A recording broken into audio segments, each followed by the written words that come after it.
सारी महिमा हम परमेश्वर के वचन को देते हैं। सारा आदर सारा गौरव परमेश्वर पिता को मिले और सारी महिमा पवित्र आत्मा परमेश्वर को देते हैं, क्योंकि वही है जो हमें वचन को समझने की शक्ति देते हैं। परमेश्वर के वचन की गहराई, जिसके अंदर परमेश्वर ने अपने अद्भुत रहस्यों को जहाँ छिपा के रखे हुए हैं, उन तमाम बातों को समझने की शक्ति जिस पवित्र आत्मा ने दी, उनको हम सारी महिमा देते हैं। सो प्रभु आप सब को भी आशीष दें। हम धन्यवाद देते हैं हमारे श्रोताओं के लिए जो हमें सोशल मीडिया के ऊपर सुनते हैं, और आप में से बहुत बहुत धन्यवाद सभी लोगों को कि आप सब लोगों ने हमारे चैनल को सब्सक्राइब किया है, लाइक किया है, हमारी शिक्षाओं को आपने पसंद किया है। और निवेदन करते हैं कि आप हमारी शिक्षाओं को और अधिक फैलाइएगा ताकि दूसरे तक ये जाएं, दूसरे लोग इसको सुने और आशीष पाएं। हम उत्पत्ति की किताब का पूरा अध्यायों का एपिसोड आपके सामने रखना चाहते हैं, शुरुआत से लेकर अंत तक, और इसके लिए आप सभी लोगों की मदद की आवश्यकता है, क्योंकि जब तक आप लोग सहायता नहीं करेंगे आगे नहीं बढ़ सकते हैं हम लोग। और आपकी मदद ये है कि आप सुने, लाइक करें, और जिन्होंने सब्सक्राइब नहीं किया है वे सब्सक्राइब भी करें, और हमारे चैनल को दूसरे लोगों तक शेयर कीजिएगा, जिससे कि दूसरे लोग इसको सुने ध्यानपूर्वक और सीखें। और साथ ही साथ हमारी यूनिवर्सिटी है एपिस्कोपल क्रिश्चियन यूनिवर्सिटी, जिसके माध्यम से हम bachelor degree, master degree, doctor degree के कोर्स उपलब्ध कराते हैं, जहां पर अलग अलग विषयों को अलग अलग तरीके से हम लोग पढ़ाते हैं, और इस प्रकार से लोग जो है हमारी शिक्षाओं से परिपूर्ण है। सो प्रभु आप सबों को आशीष दें। आप सबके प्रेम, आदर, सम्मान के लिए हम बहुत बहुत धन्यवादी हैं कि आपने हमको सराहा। प्रतिदिन आप हमारे इन एपिसोड को सुनते हैं। आपकी जानकारी के लिए हम आपको बता दें कि केवल उत्पत्ति की किताब ही नहीं है, पर यदि आप सर्च करेंगे तो बहुत सारे ऐसे वीडियोस आपको मिलेंगे जिनमें बहुत ही जानदार संदेश छिपे हुए हैं। यदि आप हमारे पिछले वीडियोस को भी धीरे धीरे कर अपने परिवार सहित यदि आप बड़े ध्यानपूर्वक सुने, तो हम विश्वास करते हैं कि वे सभी संदेश बहुत ही मज़ेदार हैं और बहुत ही रहस्यमयी हैं, परमेश्वर के वचन के प्रकाशनों से परिपूर्ण है, जो पवित्र आत्मा के द्वारा दिए गए संदेश हैं, और वे कहीं न कहीं आपके पारिवारिक जीवन के लिए, आपके सेवकाई जीवन के लिए आशीष का कारण होंगे। तो हम चाहते हैं कि हमारे जो पुराने वीडियोस हैं उनको भी आप अवश्य करके देखिएगा, क्योंकि सभी वीडियोस परमेश्वर के अनुग्रह से बहुत ही अद्भुत है। सो प्रभु आप सबों को आशीषित करें, और आपके पारिवारिक जीवन को और आपके आर्थिक क्षेत्र को भी प्रभु आशीष दें। So thank you so much. हम आगे बढ़ते हैं। पिछले एपिसोड में हमने उत्पत्ति के 10वें अध्याय में नूह की वंशावलियों के विषय में हमने आपके साथ चर्चा की थी, और जहां पर एपेत, हाम और सेम की वंशावली के विषय में हमने आपके साथ जानकारी बांटी। आज हम उत्पत्ति की 11वें अध्याय में हैं। पद 1 से लेकर के 32 पद तक यह अध्याय बहुत ही सुंदर अलग अलग बातों का वर्णन करता है। परंतु कुल मिलाकर यदि हम इस अध्याय को बहुत महत्वपूर्ण तरीके से अध्ययन करें, तो यहाँ पर हमको महत्वपूर्ण 2 घटनाएं सामने प्रकट होती है। नंबर 1, पहली घटना है सिनार के मैदान में बाबेल की मीनार का निर्माण। सिनार का मैदान, जहाँ पर बाबेल की मीनार का निर्माण का वर्णन यहाँ पर आता है। और दूसरा जो है वो है सेम के वंशजों का वंशावली का विवरण यहाँ पर आता है। तो हम इनके विषय में धीरे धीरे करके आगे को हम अब चर्चा करेंगे। थोड़ा अभी हम यहाँ से आगे की ओर बढ़ेंगे। ओके, सो नंबर 1, सिनार के मैदान में बाबेल की मीनार का निर्माण। पद 1 से लेकर के 9 पद। 11वां अध्याय बाबेल की मीनार लिख लीजिएगा। बाबेल की मीनार, उत्पत्ति 11वां अध्याय 1 से लेकर के 9 पद तक हम इसमें हम पढ़ने वाले। सो परमेश्वर की प्रभुता और मनुष्य की अभिमानिता यहाँ पर सामने आती है। अर्थात परमेश्वर की संप्रभुता और मनुष्य का जो घमंड है, अभिमान है, उसका यहाँ प्रकटीकरण है। चलिए थोड़ा आगे चलते हैं। इसको यदि हम थोड़ा अलग अलग विभागों के आधार पर अध्ययन करेंगे तो हमें और भी समझ में आएगा। बाबेल की मीनार के विषय में कुछ महत्वपूर्ण पॉइंट्स है जिसको हम आपके सामने रख रहे हैं और हम चाहते हैं कि आप इसको बहुत ध्यानपूर्वक अध्ययन कीजिएगा, समझने की कोशिश कीजिएगा। नंबर 1, मनुष्य का अभिमान और सामूहिक विद्रोह। लिख लीजिए, मनुष्य का अभिमान और सामूहिक विद्रोह। अब हम पहले पद को आपके सामने अध्ययन करते हैं। सारी पृथ्वी पर एक ही भाषा और एक ही बोली थी। वाह सारी पृथ्वी पर एक ही भाषा और एक ही बोली थी। दूसरा पद, उस समय लोग पूर्व की ओर चलते चलते सिनार देश में एक मैदान पाकर उसमें बस गए। वाह, उस समय लोग सिनार देश में एक मैदान पाकर पूर्व की ओर पैदल चलते चलते चलते चलते चलते चलते पूर्व दिशा की ओर चलने लगे और आगे चलकर उनको एक सिनार देश मिला और वहां पर एक मैदान पाकर बाइबल कहती है कि वहां पर लोग बस गए, यानी वहां के वो निवासी हो गए। और इस प्रकार से उन दिनों में जितनी भी वंशावली थी उनकी एक ही भाषा और एक ही बोली थी, एक ही बोली थी। अब हम 4 पद को पढ़ते हैं। तब उन्होंने कहा, आओ हम अपने लिए एक नगर और एक गगनचुंबी मीनार बनाए जिसकी चोटी स्वर्ग तक पहुंचे और हम अपना नाम करें। ऐसा न हो कि हम सारी पृथ्वी पर फैल जाएं। वाह, अब लोगों के मन के विचारों को आप पढ़ने की कोशिश कीजिए। लोग भूल गए कि जिस परमेश्वर ने हमको बचाया है, जिस परमेश्वर ने हमको जीवित रखा है, और हमारे पूर्वज, हम नूह की वंशावली के लोग हैं। हमारे पूर्वज नूह को परमेश्वर ने कैसे बचाया, उन्हीं की हम संतान हैं। और उस परमेश्वर ने हमको इसलिए रखा कि हम पृथ्वी के ऊपर फैले और हम धार्मिक जाति के लोग बने और परमेश्वर की प्रजा कहलाई। इस बात को लोग भूल गए। परंतु लोग अब अपना नाम ऊंचा करने के लिए खुदा का नाम नीचा करते हुए परमेश्वर का नाम नहीं ले रहे हो। वो कहते हैं कि हम अपना नाम करें। अपना नाम ऊंचा करने के लिए वो कहते हैं कि आओ हम अपने लिए एक नगर और एक गगनचुंबी मीनार बनाए जिसकी चोटी स्वर्ग तक ऊंची हो और हम उसमें अपना नाम करें। अब हमें नहीं मालूम उन दिनों में भी नेम प्लेट लिखने का था या नहीं था, ऐसा नहीं मालूम। पर जब कोई व्यक्ति अपने लिए कोई विला बनाता है, बंगलो बनाता है या सुंदर घर बनाता है तो अपना नाम गोल्डन प्लेट में डाल देता है। अब उन दिनों में क्या सुविधा थी हमें नहीं मालूम, पर फिर भी वो कहते हैं कि हम अपना नाम करें।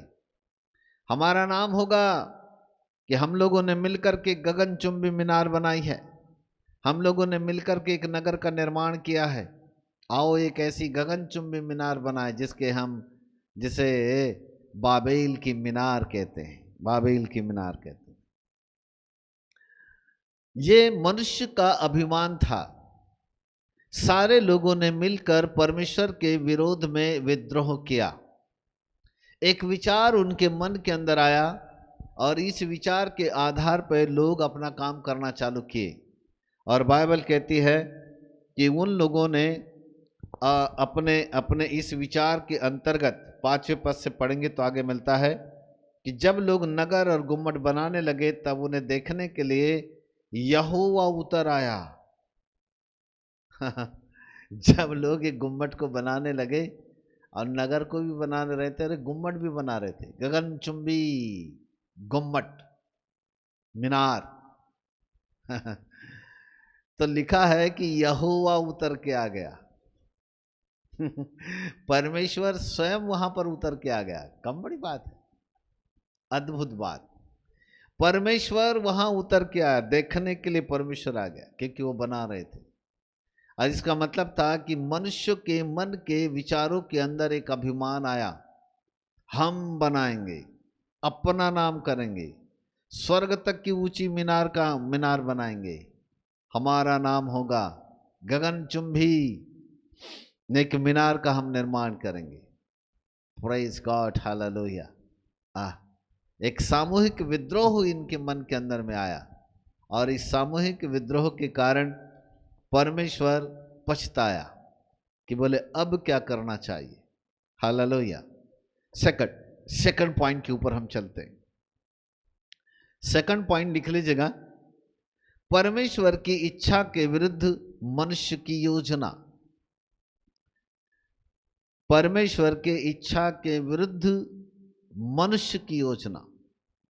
उत्पत्ति 9:1 में नूह और उसके वंशजों को परमेश्वर ने पूरी पृथ्वी पर फैलने के लिए आशीष भी दिया और आदेश भी दिया, और उसने कहा फूलो फलो और पृथ्वी में भर जाओ। लेकिन लोगों ने परमेश्वर की योजना को अस्वीकार करते हुए अपने लिए एक साम्राज्य खड़ा करना चाहा। परमेश्वर की योजना ये थी कि मनुष्य जाति फले फूले और संपूर्ण पृथ्वी में भर जाए।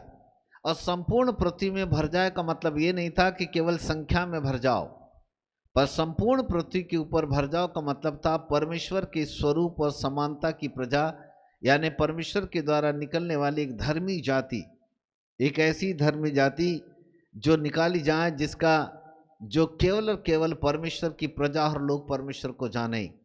एक ऐसी प्रजा को परमेश्वर पृथ्वी के ऊपर विस्तार करना चाहते थे, लेकिन परमेश्वर की योजना, उसकी इच्छा के विरुद्ध मनुष्यों ने अपनी योजना बनाई। और इन्होंने अपनी योजना ये बनाई कि आओ अब हम यहाँ पर एक बाबेल की मीनार बनाकर अपना साम्राज्य खड़ा कर दें। और ये मनुष्य के घमंड, उनकी आत्मनिर्भरता और परमेश्वर के विरोध में विद्रोह को दर्शाता है। और यह विद्रोह बहुत ही खतरनाक विद्रोह है। आज भी मसीहत के अंदर ऐसा होता है कि लोग अहंकार से भर जाते जब उनके पास अपना व्यक्तिगत कुछ होने लगता है, जब मनुष्य अपने कर्मों के द्वारा खुद कुछ करने लगता है, जब उसके पास कुछ सुविधाएं आने लगती हैं ताकि वो कुछ करे, तब वह ये नहीं समझ पाता कि जो कुछ मैं करने वाला हूँ इससे परमेश्वर प्रसन्न होगा या नहीं होगा, जो कुछ मैं करने वाला हूँ इससे परमेश्वर को तकलीफ होगी या खुशी होगी, ये उसको समझ नहीं आता। लेकिन कहने का मतलब यह है कि कहीं न कहीं वो ऐसे कामों को निर्माण करने लगता है जहां पर उसके अंदर का घमंड सामने आता है, उसका अभिमान सामने आता है, उसकी आत्मनिर्भरता सामने आती है। और कुल मिला के देखा जाए तो परमेश्वर के विरोध में यह विद्रोह बन जाता है। और इसलिए तमाम प्रभु के लोगों, हम इन लोगों के समान ऐसा ना करें, कभी अपने मर्जी से ऐसी कोई चीज़ का निर्माण ना करें जिससे परमेश्वर को ठेस लगे या उसकी योजना के विरोध में काम हो। इसका हमें ध्यान रखना होगा। नंबर 3, तीसरी बात जो है, परमेश्वर का हस्तक्षेप और भाषा का विभाजन। लिखते जाइएगा, परमेश्वर का हस्तक्षेप और भाषा का विभाजन। जब लोगों के मन के अंदर ये बात आई कि आओ हम एक गगनचुंबी मीनार बनाएं और उस पर हम अपना नाम करें, जो स्वर्ग से भी ऊंची हो, ऐसी गगनचुंबी मीनार को बनाएं, तब परमेश्वर ने यहाँ हस्तक्षेप किया और भाषा का विभाजन कर दिया। 7वें पद को पढ़ते हम यहाँ पर। तब परमेश्वर ने कहा आओ हम उतरकर वहाँ उनकी भाषा को ऐसा बिगाड़ दें, यानी उनकी भाषा में ऐसी गड़बड़ी डाल दें कि वे एक दूसरे की बात न समझ सके। परमेश्वर ने कहा हम उतरकर वहाँ उनकी भाषा को ऐसा बिगाड़ दें, उनकी भाषाओं के बीच ऐसी गड़बड़ी डाल दें कि वे एक दूसरे की बात ही समझ न पाए। 11वें अध्याय के 7वें पद में ऐसा लिखा है। इसका मतलब था कि परमेश्वर ने जब उनके अहंकार को देखा, उनके घमंड को देखा, उनके विद्रोह को देखा, तो उनकी भाषाओं के बीच भाषाओं के बीच गड़बड़ी डाल दिया, ताकि वे एक दूसरे लोगों की भाषाएं लोग समझ ही न पाए और वे आपस में ही वाद विवाद करने लगे। अब वो एक दूसरे के साथ क्या बोल रहे थे, उनको खुद को समझ में नहीं आ रहा था कि हम बोल क्या रहे हैं। लेकिन धीरे धीरे उनकी जो भाषाएं थी, उन भाषाओं के बीच में गड़बड़ियां हो गई और वे एक दूसरे की भाषा ही नहीं समझ पाए। एक दूसरे के बीच में वाद विवाद होने लगे, संवाद होने लगे और वो भ्रमित हो गए। और फिर इस प्रकार से भ्रमित हो गए कि बोले जब एक दूसरे की भाषा ही हमको समझ में नहीं आती तो हम क्या करें। तब उन्होंने निर्णय लिया कि अलग अलग समूहों में पृथ्वी पर जाकर के वो फैल जाएं। और इस प्रकार से बाइबल कहती है वो अलग अलग समूहों में बट गए और फिर वो पृथ्वी के ऊपर अलग अलग ग्रुप में बटते हुए फैल गए। उस नगर का नाम बाबेल रखा गया, जिसका अर्थ है भ्रम या भरमाने वाला या विभ्रांति, भ्रमित करने वाला, है ना। बाबेल रखा गया। बाबेल का मतलब है भ्रमित करने वाला, विभ्रांति, भ्रम पैदा करने वाला। उस नगर का नाम रख दिया गया। नंबर 4, बाबेल की मीनार का 5वां रहस्य। बाबेल की मीनार का एक आध्यात्मिक रहस्य भी है जो आपके सामने प्रस्तुत कर रहे। बाबेल मानव केंद्रित साम्राज्य और धर्म का प्रतीक बन गया, जहां लोग परमेश्वर के बजाय स्वयं की महिमा चाहने लगे। भविष्य में यह मूर्ति पूजा, आत्मनिर्भरता और परमेश्वर के विरुद्ध विद्रोह का एक कारण बन गया,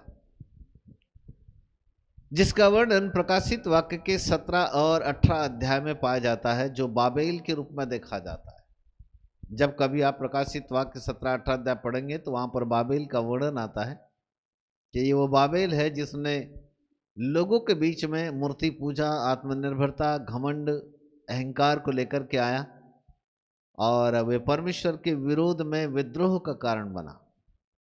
और ये इस प्रकार से जो था, एक बाबेल का एक आने वाले समय में भविष्यवाणी स्वरूप एक आध्यात्मिक अर्थ इसका सामने आता है। नंबर 5, परमेश्वर की योजना। लोगों को पृथ्वी पर फैलाने की अब परमेश्वर की योजना यहां काम कर रही थी। नंबर 5, परमेश्वर की योजना कि लोगों को पृथ्वी पर फैलाए। परमेश्वर की मूल योजना यह थी कि मनुष्य पूरी पृथ्वी पर फैलता चला जाए। बाबेल की घटना के बाद मनुष्य परमेश्वर की योजना के अनुसार विभिन्न राष्ट्रों में बंट गया। अलग अलग भाषा, संस्कृति के अलग अलग होने के कारण वो अलग अलग नगरों में जाकर के रहने लगे और जहाँ जहाँ लोग अपने अपने हिसाब से मैदान पाकर के बसते चले गए, वहाँ पर उन्होंने उस मैदानों का नाम एक नगर के नाम के रूप में रखा और वो बाद में धीरे धीरे करके वो देशों में तब्दील हो गए। और इस प्रकार से अलग अलग भाषा के लोग अलग अलग परमेश्वर की योजना के अनुसार अलग अलग भाषा और अलग अलग संस्कृति के लोग विभिन्न राष्ट्रों में बढ़ते चले गए। और ये परमेश्वर की एक दूसरी योजना को दर्शाता है कि वह किस प्रकार से परमेश्वर मनुष्य को पृथ्वी के ऊपर फैलाना चाह रहा था। और इस प्रकार से जैसे भी हो, लेकिन परमेश्वर ने मनुष्य को संपूर्ण पृथ्वी के ऊपर धीरे धीरे करके फैला दिया, ताकि वे अलग अलग भाषा, अलग अलग संस्कृति, अलग अलग वर्ग के रूप में वहां पर जीवन जिए। हालेलुया। ये थी बाबेल की मीनार। बाबेल की मीनार के 5 रहस्य हमने आपके सामने रखा। नाउ नंबर 2, दूसरा जो है सेम के वंशज, लिख लीजिएगा। नंबर 2, सेम के वंशज। उत्पत्ति की किताब 11 अध्याय और उसका 10 से लेकर के 32 पद। हेडिंग लिख लीजिए, सेम के वंशज। The book of Genesis chapter 11 verse 10 to 32। Abraham के द्वारा परमेश्वर की योजना का पूरा होना। अब्राहम के द्वारा परमेश्वर की योजना का पूरा होना है यहां पर सेम के वंशज के रूप में। अब इसका 2 का 1 लिखेगा, 2 का 1, परमेश्वर की प्रतिज्ञा का मार्ग। परमेश्वर की प्रतिज्ञा का मार्ग यह है कि सेम की वंशावली से अब्राहम का जन्म होता है। यानी परमेश्वर की योजना बाबेल की लोगों की योजना से बिल्कुल अलग थी। बाबेल के लोगों की योजना थी अपना नाम करे, एक बड़ी गगनचुंबी बनाए, इमारत बनाए, मीनार बनाए, जिससे कि लोग जो है कहीं ऐसा ना हो कि लोग हमको भूल जाए। वे अपना नाम करना चाह रहे थे। परमेश्वर के प्रति एक विद्रोह होता ताकि लोग वहां मूर्ति पूजा में फंस जाए। लेकिन परमेश्वर बाबेल की लोगों की योजना से कहीं अलग अपनी योजना प्रकट कर रहा था। और उसकी योजना ये थी कि वो अब्राहम को चुनकर एक धर्मी जाति उत्पन्न करना चाहता था, जिसे बाद में इज़राइल जाति के नाम से जाना गया, इज़राइलियों के नाम से जाना गया। अर्थात वो व्यक्ति का नाम था अब्राहम। अर्थात परमेश्वर यहां से एक प्रतिज्ञा का मार्ग लेता है, सेम की वंशावली से प्रतिज्ञा लेता है कि इसी के वंश के द्वारा अब एक नया वंश का जन्म होगा, जो अब्राहम और अब्राहम के बाद इज़राइलियों का वंश तैयार होगा। ये था प्रतिज्ञा का मार्ग। नंबर 2, अब्राहम का चुनाव, सेम के वंशज का। नंबर 2, अब्राहम का चुनाव और आशीष की योजना। 31 पद को यदि हम पढ़ें तो यहां पर बाइबल कहती है, और 13 अपने पुत्र अब्राम और अपने पोते हारान के पुत्र लूत को और अपनी बहू सारे को, जो उसके पुत्र अब्राहम की स्त्री थी, संग लेकर कसदियों के ऊर देश में चला गया कि कनान देश को जाए। वहां चला गया, परंतु वो कनान देश को नहीं जा पाया। बाइबल कहती है वे हारान में जाकर बस गए। उत्पत्ति 11:31। वे हारान देश में जाकर बस गए। अब्राहम और के पिता 13, अब्राहम अपने पोते हारान के साथ उस हारान का पुत्र जो था लूत, अब्राहम और हारान दोनों भाई थे। इनके पिता का नाम 13 था और हारान का एक बेटा था जिसका नाम था लूत, और अब्राहम की पत्नी सारे। ये तमाम परिवारों को लेकर के वे हारान नामक देश में जाकर के बस गए। 13 अपने परिवार के साथ कनान जाने के लिए निकला था, लेकिन हारान देश में ही बस गया। सो परमेश्वर की योजना थी कि अब्राहम कनान में जाकर के एक आशीष का स्रोत बने। जब हम 12वें अध्याय में अध्ययन करेंगे तो हम पढ़ेंगे। और इसलिए परमेश्वर ने 13 को कनान अभी नहीं जाने दिया, वहां रोक के रखा, और वो कनान जाते जाते बच गए। जाना चाहते थे लेकिन कनान नहीं गए, लेकिन वो हारान देश में जाकर के बस गए। लेकिन फिर परमेश्वर ने अब्राहम को वहां से निकाला और बाद में उसको कनान जाने की प्रतिज्ञा उसके सामने रखा, क्योंकि ये परमेश्वर की आशीष की योजना थी। सो हमने दूसरा सेम के वंश का हमने दूसरा पॉइंट पढ़ रहा था, अब्राहम का चुनाव यानी आशीष की योजना। यानी अभी परमेश्वर योजना बना रहा था कि आने वाले समय में मैं अब्राहम और अब्राहम के द्वारा उसके वंश के लोगों को कैसे आशीष दूंगा। ये एक बड़ी योजना परमेश्वर प्रकट कर रहे थे। Hallelujah, praise God. So hallelujah, है ना। सो परमेश्वर की योजना, उद्देश्य यहां पर हमको समझ में आते हैं। आगे पढ़ते हैं दूसरा पॉइंट।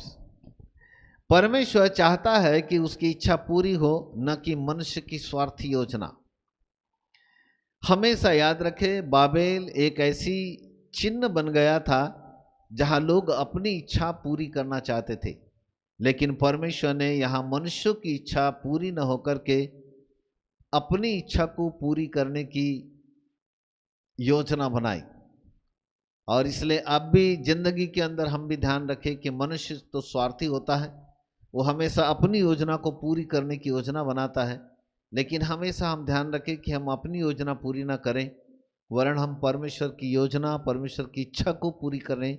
और यदि हम ऐसा करेंगे तो हम आशीष पाएंगे। जितने भी वंश के लोग थे उन्होंने अपनी इच्छा पूरी की, अपनी योजना बना रहे थे बाबेल की मीनार बनाकर, इसलिए परमेश्वर ने उनको आशीष के योग्य नहीं ठहराया।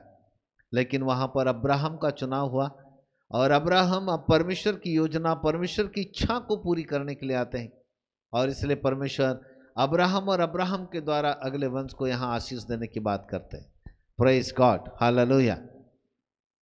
सो परमेश्वर के विरुद्ध विद्रोह का परिणाम जो होता है वो विनाश होता है। और बाइबल यह सिखाती कि जितने लोग पृथ्वी के ऊपर धीरे धीरे करके फैल गए और वो अलग अलग देशों में और अलग अलग राष्ट्रों में बस गए। धीरे धीरे करके वे लोग नष्ट हो गए। उनका नाम नहीं आया क्योंकि वे इजरायलियों के दुश्मन ही बन करके बैठे रहे। लेकिन परमेश्वर ने अपनी प्रजा को, जो इजरायली प्रजा है, उनको सुरक्षित रखा, उनसे प्रेम किया और उनके द्वारा अपना नाम परमेश्वर ने बढ़ाया। और उसने कहा, मैं इजरायलियों का परमेश्वर। हालेलुया। सो ये बात, जितने भी लोग परमेश्वर के विरोध में विद्रोह करते हैं, उनका परिणाम जो होता है वो विनाश होता है। विनाश विनाश विनाश। हालेलुया, प्रेज गॉड, है ना इसका। ओके। सो नंबर 3, परमेश्वर अपनी योजना पूरी करने के लिए किसी का चुनाव करता है। जैसे कि उसने सेम की वंशावली से अब्राहम का चुनाव किया। यदि परमेश्वर की योजना आपके जीवन के लिए है तो वो आपका भी चुनाव करेगा और फिर अपनी योजना को पूरा करेगा। क्योंकि हमारा चुनाव हमारी मर्जी से नहीं हुआ है, हमारा चुनाव हमारी अपनी क्षमता के आधार पर नहीं हुआ है, परंतु हमारा चुनाव परमेश्वर ने अपनी योजना के अंतर्गत किया। और इसलिए हम परमेश्वर की प्रजा के लोग हैं, क्योंकि हमारा चुनाव साधारण नहीं हुआ, हमारा चुनाव परमेश्वर के दृष्टिकोण से हुआ है, परमेश्वर की इच्छा के अनुकूल हुआ है। और इसलिए परमेश्वर चाहता है कि वो हम सबों के द्वारा अपनी योजना को क्रियान्वित करे और पूरा कर सके। हम धरती के ऊपर अपनी मर्जी को पूरा करने के लिए नहीं हैं, वरन हम धरती के ऊपर परमेश्वर की इच्छा और परमेश्वर की मर्जी को पूरा करने के लिए आए हुए हैं। और इसलिए ज़िंदगी में हमेशा याद रखें कि परमेश्वर की इच्छा से बढ़कर और कोई चीज़ नहीं है। और इसलिए कभी भी जब भी आप प्रार्थना करें, व्यक्तिगत जीवन में रहें, तो परमेश्वर की इच्छा को जानें कि परमेश्वर क्या चाहते हैं, परमेश्वर की योजना को समझने की कोशिश करें कि परमेश्वर क्या उपाय करते हैं और किस प्रकार से हम आगे बढ़ सकते हैं। यदि हमारे पास परमेश्वर की इच्छा और उसकी योजना को पूरा करने के लिए एक दर्शन है, तो निश्चित रूप से आप सफलता को प्राप्त करेंगे और हर प्रकार से आप भी आशीष पाएंगे और आप दूसरों के लिए भी आशीष का कारण बनेंगे। Praise God, hallelujah. और नंबर 4, बिखराव के बावजूद परमेश्वर पुनः एकता स्थापित करेगा। बाबेल की मीनार भाषाओं के विभाजन से अलग अलग राष्ट्र बन गए, अलग अलग देश बन गए। लेकिन एक भविष्यवाणी सामने आती है, भाषाओं में गड़बड़ी डालने के कारण बाबेल की मीनार से अलग अलग भाषाओं में विभाजन हुए, अलग अलग राष्ट्र बन गए। लेकिन धन्यवाद देते हैं 2000 साल पहले पेंतेकुस्त के दिन, प्रेरितों काम 2:1-11, पेंतेकुस्त के दिन यानी यीशु मसीह के जी उठने के 50वें दिन, जब पवित्र आत्मा धरती के ऊपर आया, तो बाइबल कहती है कि उसने भाषाओं का समाधान किया। जिन भाषाओं में गड़बड़ियां हुई, उन भाषाओं का समाधान प्रेरितों काम के 2 अध्याय में हुआ। अर्थात लोग भाषा बोल रहे थे, अन्य अन्य भाषा बोल रहे थे, अलग अलग भाषाएं बोल रहे थे। कोई समझ नहीं पा रहा था कि कौन किसकी भाषा बोल रहा है, लेकिन कुछ लोग समझ में ऐसा लग रहा था कि शायद ये मेरी भाषा बोल रहा है, कोई बोल रहा था ये मेरी भाषा बोल रहा है। हालेलुया। सो बाबेल की मीनार के समय में जो भाषाओं में विभाजन आया, जिससे अलग अलग राष्ट्र बने, परमेश्वर ने उसका समाधान प्रेरितों के काम के 2 अध्याय में कंप्लीट किया। सो प्रकाशित वाक्य 7वां अध्याय उसके 9 पद में भी बाइबल कहती है कि परमेश्वर के सामने सभी राष्ट्र के लोग जब खड़े होंगे, तो बाइबल कहती है वहाँ पर सब भाषा के लोग थे, सब बोली और सब प्रकार के जाति और सब कुल के लोग थे वहाँ पर। इसका मतलब था कि परमेश्वर ने जरूर उनको फैला तो दिया, लेकिन आने वाले समय में परमेश्वर उनको एक करने वाला है। मेरे प्रिय प्रभु के बालकों, हम सब अलग अलग भाषाओं के लोग हैं, लेकिन आने वाले समय में परमेश्वर की जो महत्वपूर्ण योजना है वो ये है कि हम सबको परमेश्वर एक करेगा, एक यूनिटी मिलाएगा और हम सब एक ही होंगे। सो प्रभु आप सबको आशीष दे। Thank you so much, hallelujah.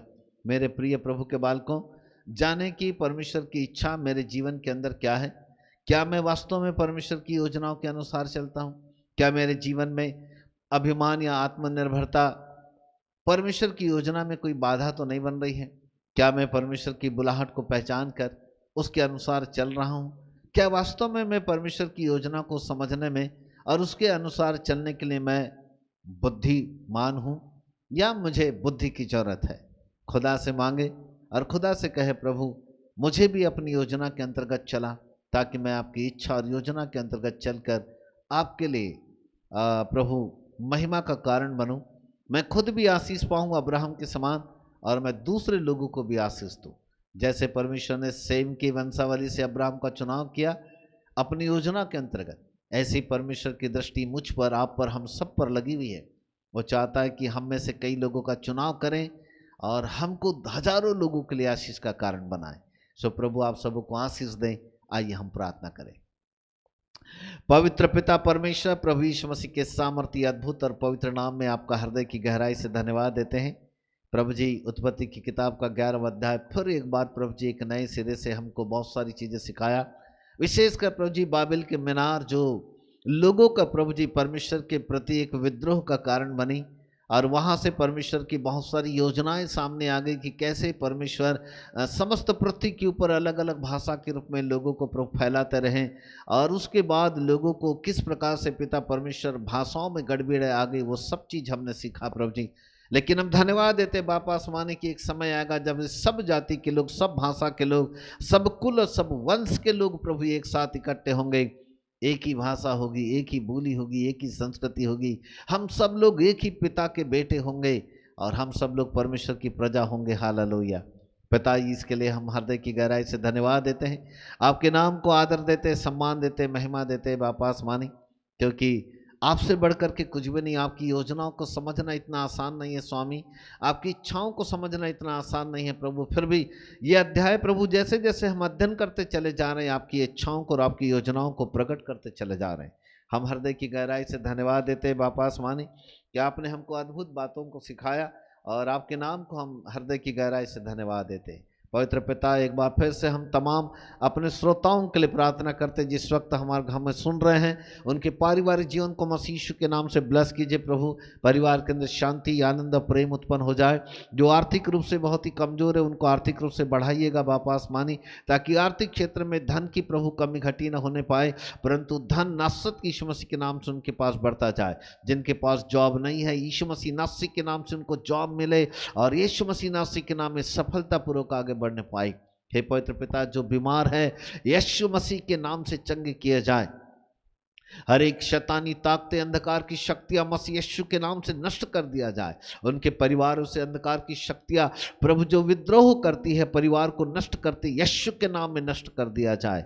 और हे पवित्र पिता, आपकी सामर्थ और आपके अभिषेक के द्वारा हर एक लोग नासरत की यीशु मसीह के नाम में सुरक्षित बचाए जाए।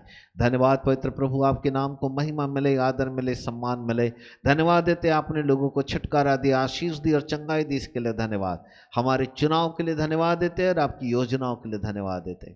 आदर सम्मान महिमा सब कुछ आपको देते हुए महिमावंत मसीह यीशु के नाम से मांगते, ग्रहण करो पिताजी। आमीन और आमीन। So praise God everyone, thank you so much, God bless you. एक बार फिर से आप सब लोगों का बहुत बहुत धन्यवाद करते हैं और निवेदन करते हैं कि आप हमारे इस वीडियो को आगे बढ़ाइएगा। आने वाले एपिसोड में हम उत्पत्ति के 12वें अध्याय का वर्णन करने वाले हैं, जो बहुत ही अब रहस्यमय है, क्योंकि यहाँ से अब हमारा मुख्य पूर्वज अब्राहम का चरित्र सामने आने वाला है। हम अब्राहम के विषय में बड़ी बारीकी से अध्ययन करने वाले हैं और आपको बहुत ही आनंद आएगा जब आप इसको सीखेंगे। सो प्रभु आपको आशीष दे। नेक्स्ट एपिसोड में फिर मुलाकात करेंगे। Thank you so much, God bless you. Bye bye, bye bye.